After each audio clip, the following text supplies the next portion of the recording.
नमस्कार दोस्तों, मेरा चैनल कथा भक्ति सागर में आप लोग का स्वागत है। आज हम महाशिवरात्रि की कथा सुनेंगे।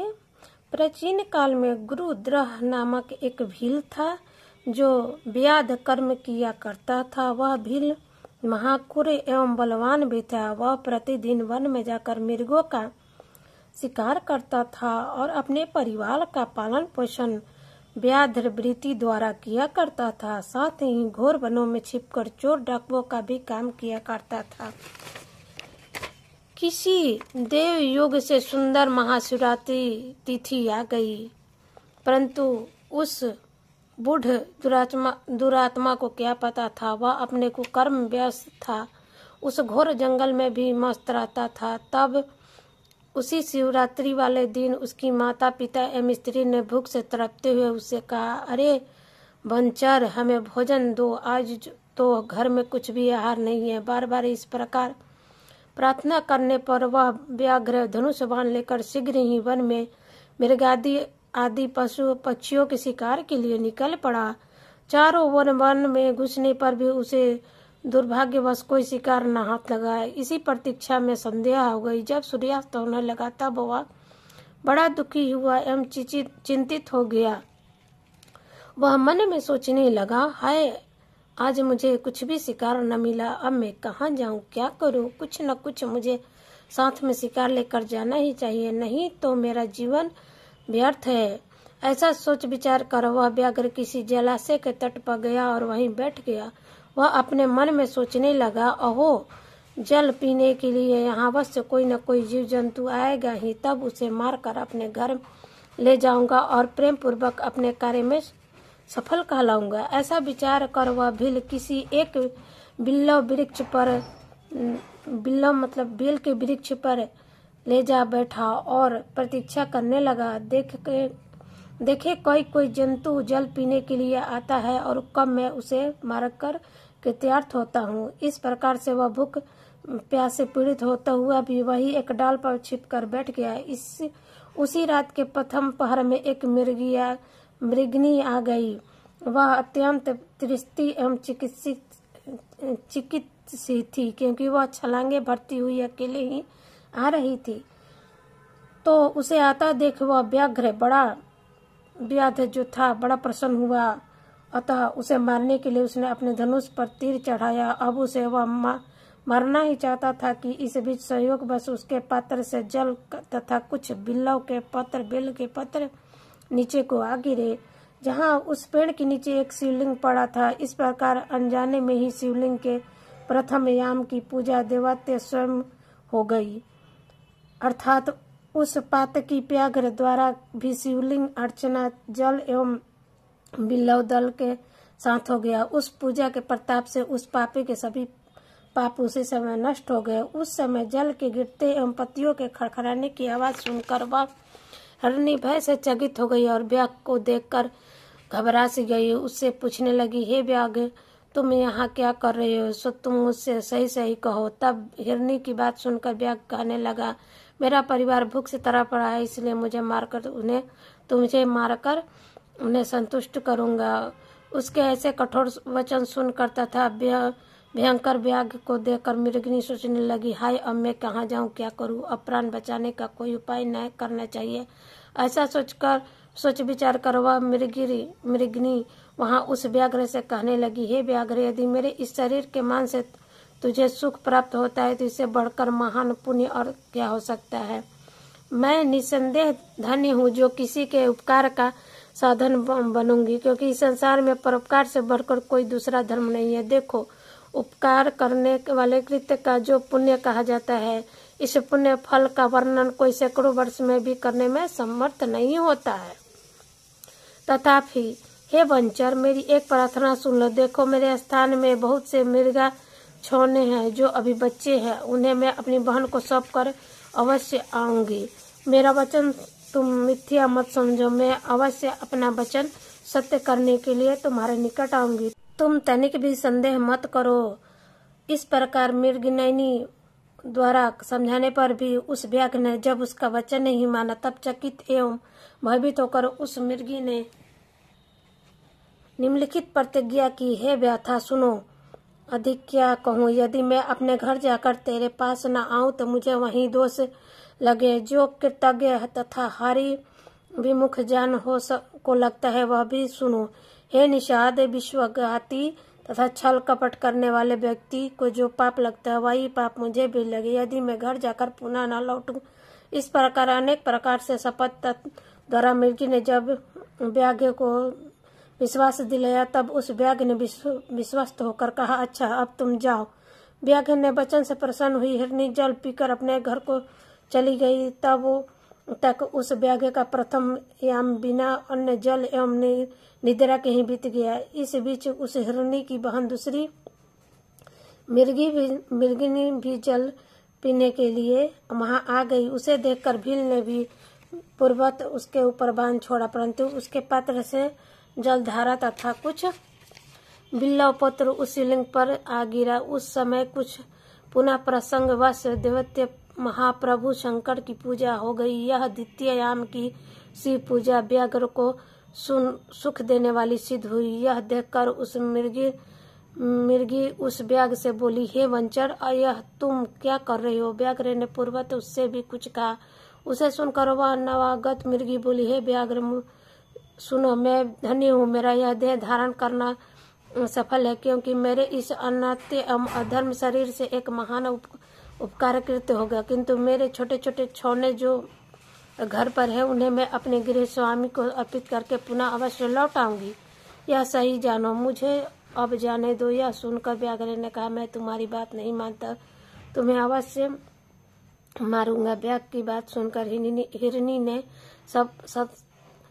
शपथ पूर्वक पुनः कहा, हे व्याघ्र, सुनो, मैं सत्य वचन कहती हूँ। यदि न आ सकी तो वचन तोड़ने का प्रायश्चित मुझे लगेगा, उसे मेरा पुनः पुण्य नष्ट हो जाएगा। हे व्याघ्र, जो विष्णु भक्त होकर के शिव की निंदा करता है उसे जो पाप लगता है वही पाप मुझे भी लगेगा। यदि मैं पुनः न लौटूं, जो मानव माता पिता की श्राद्ध तिथि को पाकर श्राद्ध नहीं करते उनको जो पातक लगता है वही मुझे भी लगे, अथवा वचनबद्ध होकर जो पछता कर वही काम करता है वही पाप मुझे लगे, वही मुझे भी लगे। यदि मैं न कहकर पुनः वह न लौटूं।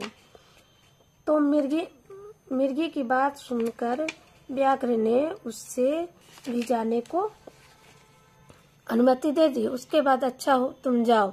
तब तक मृगी भी जल पीकर प्रसन्न होती हुई अपने स्थान को चली गई। तब तक रात्रि का दूसरा पहर बिना जल के तथा सोए बिना ही व्यतीत हो गया। इस बीच जब तृतीय याम बीतने लगा और मृगी के आने में देर हो गई, तब वह व्याघ्र चकित होकर उसकी खोज में तत्पर हो गया। इस बीच उस व्याघ्र की दृष्टि जल पीने के लिए आती हुई एक मृग पर पड़ी। वह निषाद उस हिष्ट पुष्ट मृग को देखकर अत्यंत प्रसन्न हो गया, अतः उसने धनुष पर बाण चढ़ाकर झट से मारना चाहा। उसी समय उसके ऐसा करते ही देवयोग से पुनः कुछ जल एवं बिल्व पत्र उस शिवलिंग पर जा गिरे, जिसे तीर्थयाम की पूजा सौभाग्यवश पूरी हो गई। यह भूत वाहन शिव की अवैती की कृपा थी। वहां पर उस शब्द को सुनकर मृग को कहा, अरे यह तुम क्या कर रहे हो? तब उस व्याघ्र ने कहा कि मैं अपने परिवार की पालन के लिए तुम्हें मारना चाहता हूँ।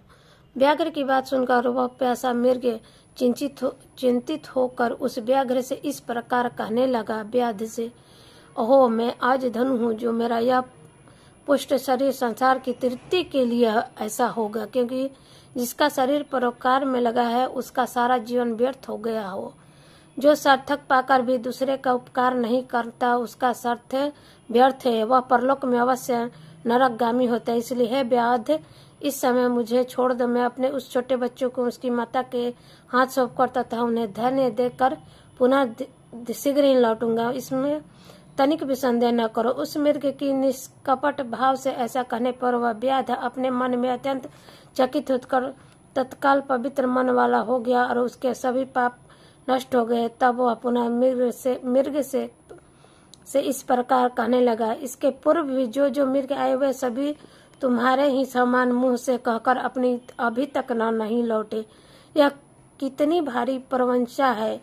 उसी वचनों की भांति तुम भी इस संकट काल में पिंड छुड़ाने के लिए झूठ बोलकर चले जाओगे। तब हे मृग, भला तुम ही बताओ मेरी आजीविका कैसे चलेगी, क्योंकि मेरे कुटुंब भी भूख प्यास से घर पर तड़प रहे हैं। तब मैं कैसे विश्वास करूं? यह सुनकर मृग ने कहा, हे वंचर, सुनो, मैं सत्य कहता हूँ, मिथ्यावादी नहीं हूँ। देखो हे व्याघ, यह समस्त ब्रह्मांड सत्य के बल पर ही टिके हैं, क्योंकि इस संसार में जिसकी वाणी मिथ्या होती है उसके सभी पुण्य तत्काल छिन्न हो जाते हैं। तो मैं, हे भील, तुम मेरे सत्य प्रतिज्ञा निश्चित ही सुन लो। देखो तुम्हारे मुख से शिव शब्द न निकले या समर्थ होते हुए भी परोपकार न करे। पर्व के दिन श्री फल तोड़ने तथा अभक्ष करने के पाप जो होता है वह मुझे लगे। है निषाद, जो शिव जी का पूजन नहीं करते, जो बिना भस्म में त्रिपुंड लगाए ही अनाहार करते हैं, ऐसे पापियों का दस मुझे लगे, यदि मैं जाकर पुनः न लौटूं। मृग की अत्यंत वाणी सुनकर व्याध ने उससे भी कहा, अच्छा जाओ, पर शीघ्र लौट के आओ। यह सुनकर मृग ने वहां जल पिया और चल दिया। मृग ने जाकर व्याध का वचन सबसे कह सुनाया। तब उसी सभी मृगों ने आपस में बातचीत करके एक मत होकर संगठित रूप से अपने स्थान पर प्रतिज्ञा की कि सत्य से बढ़कर संसार में कुछ नहीं है, अतः हम लोगों को सत्य पालन निश्चित निमंत्रित होकर निश्चय ही वहां जाना चाहिए। तब वे सभी मृग अपने बालकों को वहीं धैर्य प्रदान करके व्याघ्र के पास चलने को तैयार हो गए। उस व्याघ्र की कई पत्नियां थी, उन्हें जो सबसे बड़ी थी उसने अपने स्वामी से कहा, है स्वामी, आप यहीं पर जाएं, क्योंकि आपके बिना यह बच्चे कैसे ठहर सकेंगे। दूसरी बात यह है कि मैंने वहां सर्वप्रथम जाने का शपथ ग्रहण किया था, इस प्रकार मुझे ही पहले वहां जाना चाहिए, आप यहीं पर रहिए। उसकी यह बात सुनकर छोटी मिरनी बोली, प्रभु मैं आपकी दासी हूँ, अतः मैं ही वहां जा रही हूँ, आप यहीं रहे। उसकी विनती सुनकर मृग ने पुनः कहा, नहीं नहीं, आप मुझे ही जाना चाहिए, तुम दोनों यहाँ पर रह जाओ, क्योंकि शिशु का रक्षा का कार्य माता ही भली भांति कर सकती है। अपने स्वामी का वचन सुनकर उस मृगियों ने प्रेम से कहा, नहीं प्रभु, यह भारतीय धर्म मर्यादा के विरुद्ध है कि पत्नी के रहते पति पहले के मरे, क्योंकि बिना पति के स्त्रियों के वैध जीवन का धिक्कार है। हम सभी चलेंगे। ऐसा विचार विमर्श करके वे मृगी तथा मृग अपने बच्चों को धैर्य देकर तथा उन्हें अपने सहवासी किसी अन्य पशु का सौंप कर वहां शीघ्र चले गए जहां वह निषाद था। उसके चले जाने पर हिरनी के बच्चे भी उसके खुर चिन्हों के अनुसार उछलते कूदते वहां तक जा पहुंचे, क्योंकि उस हिरनी छौने ने अपने मन में ही सोच लिया था कि उसकी जैसी गति होगी वैसी हम लोग ही होंगे। उस मृग के झुंड को, हिरन के झुंड को देखकर व्याघ्र बड़ा प्रसन्न हुआ था। उसे मारने के लिए जैसे धनुष तथा तीर चढ़ाया तो ही पुनः कुछ जल एवं पत्ते उस शिवलिंग पर गिर पड़े, जिससे उस शिवरात्रि के चौथे पहर की पूजा अचानक हो गई। इस प्रकार उस व्याघ्र के सभी पातक क्षण भर में जलकर भस्म हो गया तथा वह निषाद अब निष्पाप हो गया। उस समय उन दोनों हिरनी तथा हिरण के साथ ही कहा, हे व्याघ्र, वर हो गया है। उस समय उन दोनों मृगियों तथा उस मृग के साथ ही आप कृपा करके हम लोगों के जीवन सार्थक करे। हे इस प्रकार उन हिरनी के वचन को सुनकर व्याघ्र पुण्य पाप सद ज्ञान का भागी बन गया। उसने अपने मन से सोचने लगे, ओह, ये हिरण धन्य है जो ज्ञानहीन पशु होते हुए भी संगठित है और अपने शरीर के त्याग करने पे को भी परोपकार परायण हो रहे हैं। खेद है कि मैंने मनुष्य जीवन पाकर भी कौन सा पुण्य कमाया, क्योंकि आज तक दूसरों के शरीर को कष्ट देकर ही मैंने अपने शरीर को पाला पोसा। यही नहीं बल्कि अनेक पापों द्वारा नित्य अपने परिवार का पालन पोषण किया है। जन्म भर अपने किए हुए दुष्कर्म का कैसा कुफल में पाऊंगा। इस समय इस प्रकार चिंता करते हुए मेरे इस जीवन को धिक्कार है। इस प्रकार सद्ज्ञान उत्पन्न होने पर उस व्याध ने अपना बाण एवं धनुष उतारते हुए उस समय कहा, हे श्रेष्ठ मृग, तुम धन्य हो, अब अनंत पूर्वक अपने स्थान की ओर जाओ। व्याघ्र के ऐसा कहने पर शिव जी के उस पर प्रसन्न होकर उसके द्वारा अनजाने में ही पूजित अपने सर्वमान्य दिव्य स्वरूप का प्रत्यक्ष दर्शन दिया। उस व्याघ्र को अपने हाथों से स्पर्श करते हुए शिव जी पूर्वक बोले, हे प्रिय निषाद, तुम्हारे इस विचित्र तो शिवरात्रि व्रत से मैं अत्यंत प्रसन्न हुआ, अतः कोई वर मांगो।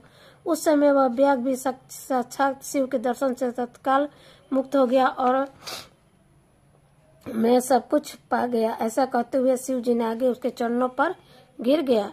शिव जी के चरणों पर गिर गया। तब शिव जी ने भी अत्यंत प्रसन्न होकर गुरु नामक प्रदान करते हुए उसे कृपा दृष्टि से देखते हुए अनेक उत्तम वरदान दिए। तो इस तरह से उस भेल का मतलब जीवन सार्थक हो गया। तो ये थी महाशिवरात्रि की कहानी।